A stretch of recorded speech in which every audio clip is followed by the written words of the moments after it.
Point पे। और आज की इस वीडियो में हम 10th क्लास एसएसटी का जो भूगोल है, भूगोल का हम पहला चैप्टर समझेंगे जिसका नाम है संसाधन और विकास। गाइस, इस चैप्टर पे ऑलरेडी एक वीडियो बना चुका हूँ जिसमें मैंने आप लोगों को संसाधन क्या होता है और संसाधन को हम कितने वर्गों में बांटते हैं सारा कुछ मैं समझा चुका हूँ। अभी तक आप लोगों ने अगर उस वीडियो को नहीं देखा है तो जल्दी जाइए, डिस्क्रिप्शन बॉक्स में आपको लिंक मिलेगा, वहाँ पे जाके आप फर्स्ट पार्ट की वीडियो को देख सकते हैं। गाइस, आज की इस वीडियो में हम बात करेंगे संसाधन संरक्षण होता क्या है और संसाधन का जो संरक्षण है वो क्यों जरूरी है, और उसके बाद हम बात करेंगे संसाधन नियोजन की, यानी कि हम संसाधनों को किस तरीके से नियोजन अनुसार योजना अनुसार प्रयोग कर सकते हैं। दोस्तों, हम समझते हैं कि संसाधन का संरक्षण जो है वो क्यों आवश्यक है। कि दोस्तों, संसाधन संरक्षण का मतलब है कि संसाधन को एक लिमिट में इस्तेमाल करना, यानी कि इस तरीके से इस्तेमाल करना कि आज हमारी जो जरूरतें वो भी पूरी हो जाए और आने वाले भविष्य के लिए भी क्या रहे, संसाधन बचा रहे। देखिए दोस्तों, संसाधन का संरक्षण निम्नलिखित कारणों से बहुत ज्यादा जरूरी है। देखिए, कुछ लोगों के लालच के कारण क्या हो रहा है, संसाधन लगातार समाप्त होते हैं। दूसरा पॉइंट हम बता सकते हैं कि संसाधन समाज के कुछ लोगों के हाथों में आ गया है, जिस कारण क्या है कि जो समाज है वो दो वर्गों में बढ़ गया है, एक संसाधन संपन्न और दूसरा संसाधनहीन। कुछ ऐसे वर्ग है जिनके पास बहुत ज्यादा धन दौलत है, पैसे है, संसाधन है, और कुछ लोग ऐसे जिनके पास रहने के लिए भी घर नहीं है, रहने के लिए भी कुछ नहीं है, खाने के लिए भी कुछ। इसके अलावा संसाधन के अंधाधुंध उपयोग से क्या हो रहा है, अनेक समस्याएं उत्पन्न हो रही है, जैसे कि ओजोन परत में छेद देखने को मिलता है, पर्यावरण प्रदूषण हो रहा है, भूमि का निम्नीकरण हो रहा है, ग्लोबल वार्मिंग हो रहा है। ये सारी समस्याएं किससे हो रही है, संसाधनों के गलत इस्तेमाल से हो रही है। तो इन सभी कारणों से क्या है, हमें संसाधन संरक्षण की आवश्यकता है ताकि हम संसाधन को सुरक्षित रख सकें। इसके अलावा दोस्तों, किसी भी देश के विकास के लिए या फिर किसी भी व्यक्ति के विकास के लिए क्या होता है, सबसे ज्यादा जरूरत हमें संसाधनों का होता है। लेकिन अब क्या है कि संसाधनों के अति उपयोग से या ज्यादा उपयोग से बहुत सारी समस्याएं उत्पन्न हो रही है, और इस कारण संसाधन संरक्षण को लेकर जो लोगों की चिंताएं है वो लगातार बढ़ती जा रही है। अब देखिए, बापू जी ने यानी कि महात्मा गांधी जी ने संसाधन संरक्षण पे अपना चिंता व्यक्त करते हुए कहते हैं कि हमारे पास हर व्यक्ति की आवश्यकता पूर्ति के लिए बहुत कुछ है, लेकिन किसी के लालच की संतुष्टि के लिए कुछ नहीं। अर्थात हमारे पास पेट भरने के लिए बहुत कुछ है, लेकिन पेटी भरने के लिए कुछ नहीं।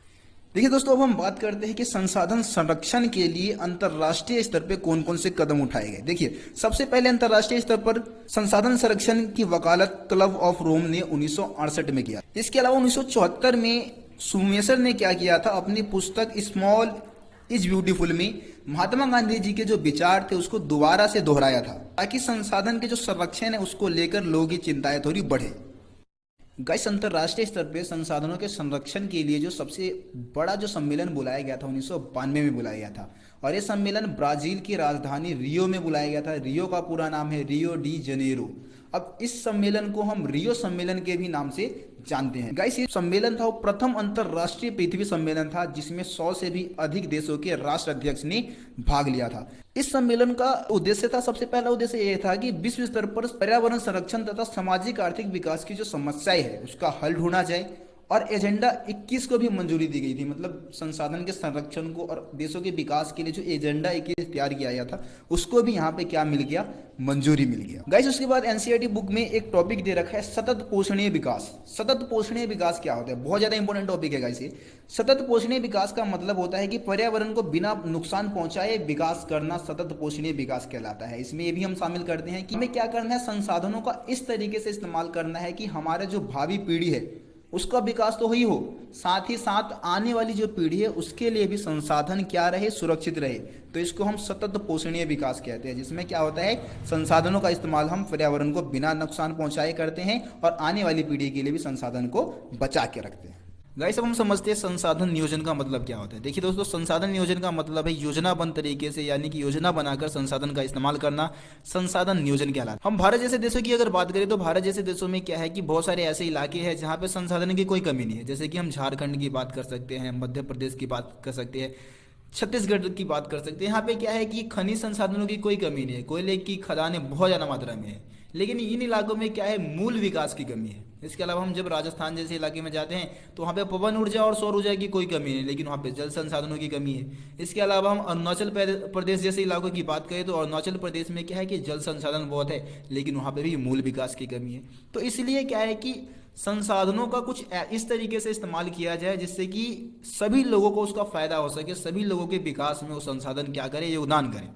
तो इसलिए संसाधन नियोजन बहुत। तो हम बात करते हैं कि भारत में संसाधन नियोजन के लिए हम क्या क्या कर सकते हैं। तो सबसे पहली बात हम क्या कर सकते हैं, विभिन्न भागों में जो मौजूद संसाधन है उनको पहचान सकते हैं। इसके लिए हम क्षेत्रीय सर्वेक्षण का सहारा ले सकते हैं, मानचित्र का सहारा ले सकते हैं और संसाधनों की गुणवत्ता और उनकी मात्राओं को हम माप सकते हैं। दोस्तों इसके अलावा हम क्या कर सकते हैं, संसाधन विकास की योजनाएं लागू करने के लिए उपयुक्त प्रौद्योगिकी कौशल और संस्थागत ढांचा को हम क्या कर सकते हैं, तैयार कर सकते हैं। इससे भी क्या होगा, संसाधन नियोजन को बढ़ा। तो दोस्तों मैं उम्मीद करता हूं कि आप लोगों को इस वीडियो में जो टॉपिक समझाया गया होगा आप लोगों को समझ में आ गया होगा। बाकी के जो टॉपिक है वो अगले वीडियो में समझाया जाएगा। कि वीडियो में इतना ही, मिलते हैं दोस्तों अगले वीडियो में। जय हिंद, जय भारत।